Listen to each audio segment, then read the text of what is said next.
औरंगजेब जब बीजापुर को फतेह करने के अभियान में व्यस्त था, उसी बीच 8 सितंबर 1657 को शाहजहां की तबीयत अचानक से बिगड़ गई।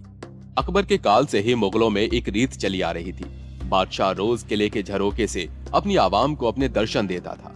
शाहजहां उस दिन भी झरोके पर जाने के लिए तैयार हो ही रहा था कि उनके पेट में अचानक से बहुत दर्द होने लगा।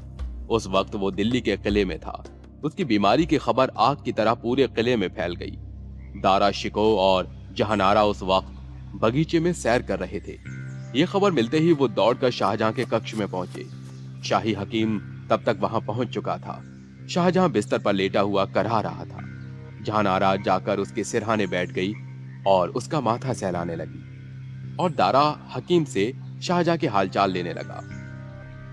क्या हुआ है अब्बू को हकीम साहब? कल रात शायद किसी चीज के खाने से इनके पेट में संक्रमण फैल गया है। मैंने फिलहाल औषध दे दी है, जिनसे उन्हें दर्द में तो आराम मिलेगा, और औषधियां बनाकर मैं कुछ ही देर में हाजिर होता हूँ। 2 दिन बीत जाने के बाद भी शाहजहां की तबीयत में कोई सुधार नहीं हुआ।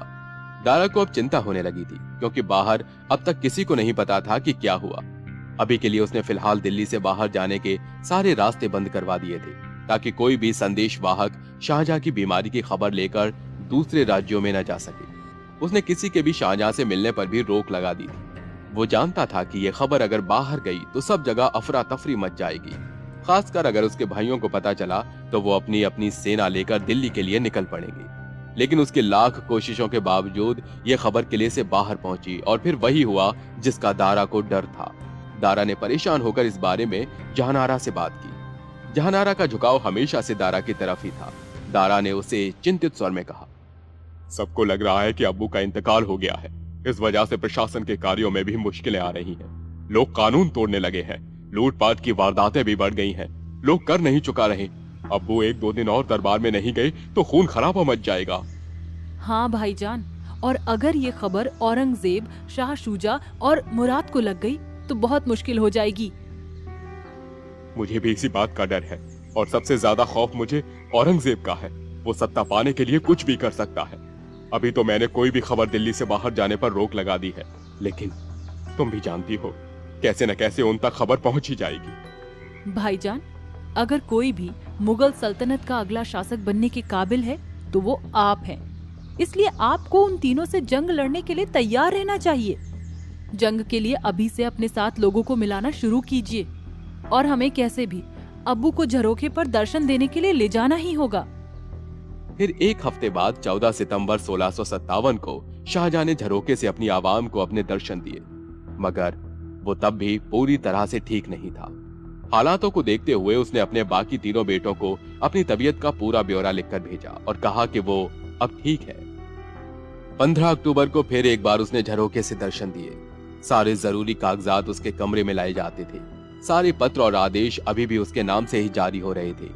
बीमारी का खतरा टल चुका था, लेकिन उसकी मौत की अफवाह अपना असर दिखाने लगी थी। उसे इस बात की खबर थी, इसलिए उसने अपने आला दरबारियों के सामने दारा को अपना उत्तराधिकारी घोषित कर दिया। इसके 3 दिन बाद दारा शाहजहां को लेकर आगरा निकल गया। वहां वो खुद शाहजहां की देखभाल करता था और राजकाज का सारा काम खुद देखता था। उसे तख्त पर बैठने की कोई जल्दी नहीं थी, क्योंकि उसे लगता था वो तो उसका ही है। लेकिन वो ये भी जानता था कि तख्त उसे अपने भाइयों से जंग लड़े बिना नहीं मिलेगी। इसलिए उसने शाहजहां को अपने भाइयों के खिलाफ भड़काना शुरू कर दिया। एक दिन वो इसी उद्देश्य से शाहजहां के पास गया और उससे बोला, आप जानते भी हैं वहां औरंगजेब क्या कर रहा है? अब क्या किया उसने? कुछ लोगों ने उसके मन में मेरे खिलाफ जहर घोल दिया है। उसे लगता है मैं उसकी बहादुरी से जलता हूँ और उसको मारना चाहता हूँ। उन्होंने उसे मुराद और शुजा के साथ मिलकर आगरा पर हमला करने की भी सलाह दी है। अब उसने हमारे खिलाफ रणनीति भी बनानी शुरू कर दी है। वो सरदारों और जमींदारों को अपनी ओर करने लगा है। उसके पास गोलकोंडा और बीजापुर से नजराने के तौर पर मिला बहुत सा धन है। वो उससे एक बड़ी सेना तैयार कर लेगा। शाहजहां ये सब सुनकर चिंतित हो गया और उसने दारा से पूछा, तो तुम्हें क्या लगता है कि हमें क्या करना चाहिए? सबसे पहले हमें बीजापुर पर हमला करने के लिए यहाँ से जो शाही सेना भेजी गई थी उसे चुपचाप बुला लेना चाहिए। फिर किसी तरह औरंगाबाद के खजाने पर कब्जा करने की कोशिश करनी चाहिए। चुपचाप ये काम क्यों करना है? उसको मेरी तरफ से एक पैगाम भेजकर ये आदेश दो कि हमने वो सेना वापस बुलाई है। मगर दारा ने ऐसा करने से मना कर दिया। वो औरंगजेब को सतर्क नहीं करना चाहता था। सबसे पहले उसने औरंगजेब को शाहजहां की तरफ से बीजापुर से हटने का फरमान भेजा और फिर शाइस्त खान और मीर जुमला को पैगाम भेजकर आगरा लौटने को कहा, क्योंकि वो शाइस्त खान जैसे जांबाज और मीर जुमला जैसे महत्वपूर्ण लोगों को उसके साथ नहीं छोड़ना चाहता था। उसे ये भी खबर थी कि मुराद मालवा पर हमला करके शाइस्त खान को अपने साथ मिलाना चाहता था, मगर शाइस्त खान ने औरंगजेब से अपनी वफादारी दिखाई और उसने दारा के आदेश के बारे में उसे बता दिया। यह सुनकर औरंगजेब ने उससे कहा, आप वहां जाइए, मगर काम मेरे लिए करिए। मुझे वहां की पल पल की खबर चाहिए। और मीर जुमला का क्या करेंगे? वो तो दिल्ली की ओर कूच करने वाला है। मैं उससे पहले ही उसे गिरफ्तार कर लूंगा और उसकी सारी संपत्ति भी जब्त कर लूंगा। मैं नहीं चाहता कि वो दारा की गिरफ्त में रहकर मेरे खिलाफ उसकी साजिश में साथ दे। औरंगजेब द्वारा मीर जुमला की गिरफ्तारी होने पर दारा ने शाहजहां से कहकर मीर जुमला के सारे शाही पद छीन लिए। इसी बीच मुराद को गलतफहमी हो गई कि शाहजहां की मौत हो गई है, इसलिए पहले उसने वहां के दीवान का कत्ल किया और फिर सूरत शहर पर अपने आदमी भेजकर वहां के खजाने को अपने नियंत्रण में ले लिया, क्योंकि सूरत का शाही खजाना बंदरगाहों से होने वाली कमाई से भरा रहता था और उसे जंग लड़ने के लिए पैसों की जरूरत थी। और फिर 5 दिसंबर 1657 को खुद को मुगल साम्राज्य का राजा घोषित कर दिया। दारा ने इस बार शाहजहां को मुराद के खिलाफ भड़काया। मुराद ने आपके जीते जी खुद को बादशाह घोषित कर दिया और सूरत में भी शाही शासन को समाप्त कर दिया है। आप उसे गुजरात की सूबेदारी वापस ले लें और वहां बंगाल में शूजा को भी गिरफ्तार करने के लिए एक सेना की टुकड़ी भेजने का आदेश दें। वो भी मुराद के साथ मिलकर कुछ साठ गांठ करने में लगा है। ठीक है, तुम्हें जैसा लगे वैसा करो। शाहजहां से अनुमति मिलते ही दारा ने मुगल सेना के एक सरदार कासिम खान को गुजरात का सूबेदार बनाकर भेज दिया और मुराद को बरार की सूबेदारी सौंपते ही फौरन वहां पहुंचने का आदेश सुनाया।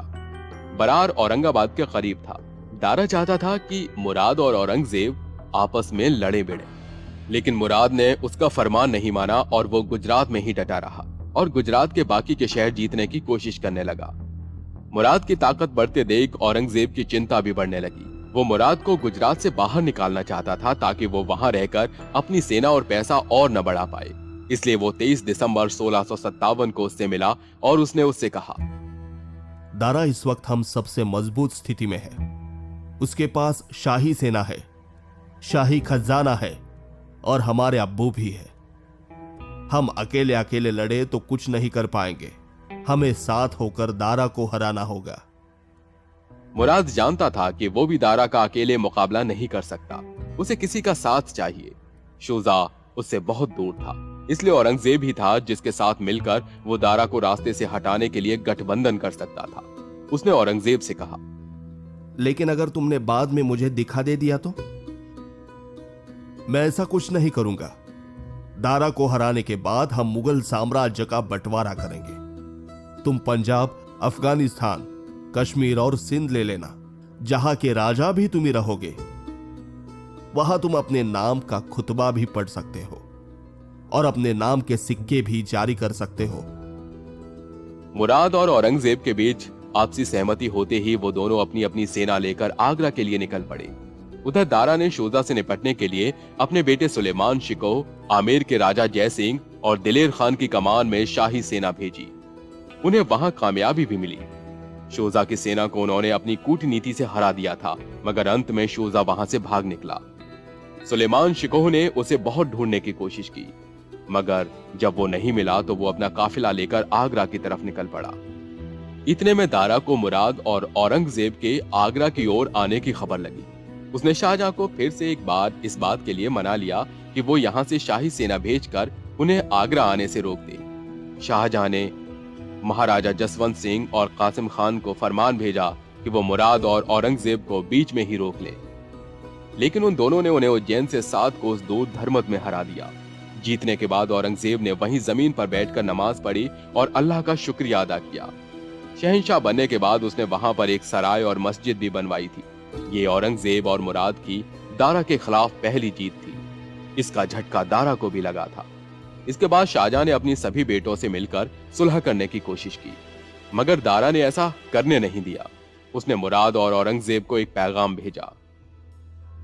अब तक तो ऐसा नहीं हुआ है कि किसी बेटे ने अपने पिता को तख्त से हटाया हो, लेकिन तुम दोनों ने वफादारी और भरोसे की सीमा को तोड़ते हुए आगे कदम बढ़ा दिए हैं। तुम दोनों अब सड़कों पर आकर अवज्ञा कर रहे हो और सल्तनत के लिए मुसीबत का सबब बन चुके हो।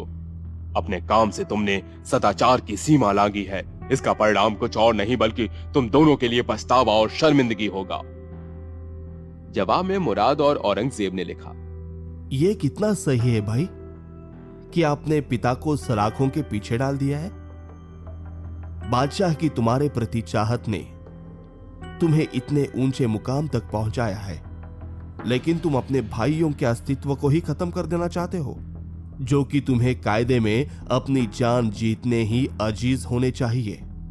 हमें अपने पिता की आजादी की चिंता है, इसलिए प्यारे भाई हम सब ये कहते हैं कि अपने कानों से लापरवाही की रुई निकालो और खुद को लड़ाई के लिए तैयार कर लो। सचेत रहो, हम बहुत तेजी से वहां पहुंचने वाले हैं। जब ये तय था कि जंग तो होगी ही, इसलिए दारा ने अपने सभी सरदारों और सेना प्रमुख के साथ एक गुप्त बैठक बुलाई। उसके एक सरदार ने कहा, अमीर तैमूर के जमाने से यह परंपरा है कि कोई बिना दूसरों के खिलाफ लड़े गद्दी पर बैठ नहीं पाया। जो भी होगा वो तलवार के दम पर गद्दी हासिल करेगा। इसलिए सारी बातें छोड़कर आप युद्ध का सामान जुटाने की तैयारी करें, क्योंकि आपके दोनों भाई पूरी रफ्तार से आगे बढ़ रहे हैं। और फिर दारा ने जंग की तैयारियां बड़ी जोर शोर से करना शुरू कर दिया। उसे बंगाल से अपने बड़े बेटे सुलेमान शिकोह के आने का भी इंतजार था, मगर जब वो नहीं पहुंचा तो दारा ने अपनी सेना के साथ आगरा से करीब सामूगढ़ में अपने तंबू गाड़ लिए। उससे आधी कोस की दूरी पर औरंगजेब और मुराद ने अपना डेरा जमाया। आगरा के करीब सामूगढ़ में हुई लड़ाई दरअसल इस सत्ता संघर्ष का बेहद महत्वपूर्ण मोड़ था। इस जंग के बाद यह तय हो गया था कि अगला मुगल बादशाह कौन होगा। यह भी सही है कि सत्ता संघर्ष तब तक नहीं रुका जब तक औरंगजेब की नजर में उसके अलावा गद्दी का एक भी दावेदार नहीं बचा। सामूगढ़ की लड़ाई ने दारा शिकोह की कमजोर सैनिक क्षमता को भी उजागर कर दिया था। इस जंग को मुराद और औरंगजेब ने कैसे जीता और फिर कैसे उसने मुराद और शोजा को अपने रास्ते से हटाया, ये जानने के लिए सुनिए हमारा अगला एपिसोड।